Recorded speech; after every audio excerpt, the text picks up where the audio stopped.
अजितदादांचे जे सातारा जिल्ह्यातले जे मंत्री आहेत मकरंद पाटील यांनी अतिशय चुकीची गोष्ट केली. काय चुकीची गोष्ट केली तर त्यांनी एका विराज शिंदे नावाच्या अतिशय चुकीच्या अतिशय वाईट प्रवृत्तीच्या व्यक्तीला राष्ट्रवादी काँग्रेसमध्ये घेतलेलं आहे. आणि नुसतं घेतलंच नाही तर त्यांच्या पत्नीला, त्या पत्नीचं, त्या भगिनीचं, माऊलीचं मला नाव माहित नाही, परंतु त्या पत्नीला त्यांनी तिकीट दिलेलं आहे.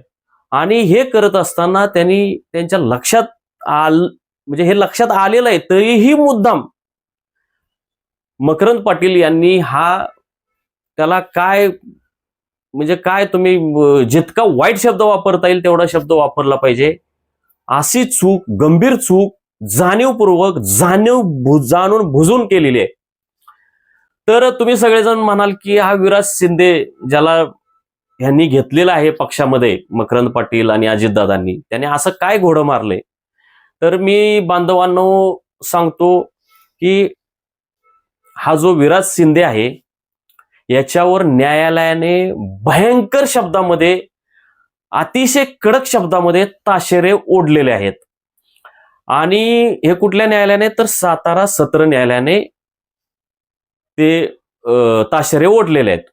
तर मुळात हा जो विराज शिंदे आहे हा मंत्री जयकुमार गोरे यांचा जुना सहकारी होता, तो त्यांचा मित्र आहे. आणि जयकुमार गोरेंचं ऐकून विराज शिंदे यांनी अतिशय चुकीची गोष्ट केली आणि त्याच्यावरच सातारा सत्र न्यायालयाने ताशेरे ओढलेले होते. आणि जे न्यायालयाने, आता इथून पुढे मी जे तुम्हाला सांगेल की जयकुमार गोरे आणि विराज शिंदे यांच्यावर न्यायालयाने काय ताशेरे, गंभीर ताशेरे ओढले होते तर ते मी तुम्हाला सांगतो.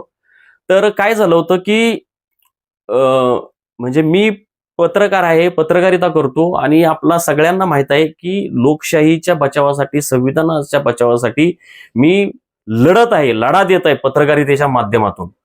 आणि त्यानंतर मी एका महिलेला न्याय द्यायचा प्रयत्न केला होता की ज्या महिलेचा आरोप होता की मंत्री जयकुमार गोरे त्यांना त्रास देतात वगैरे, आणि त्यांची मी मुलाखत घेतली होती. त्यानंतर त्या महिलेला 1 कोटी रुपये दिले, 1 कोटी रुपये रोख रक्कम दिली, अशा पद्धतीचा बनाव रचला गेला होता. आणि तो जो बनाव रचला गेला होता या विराज शिंदेने तो बनाव रचलेला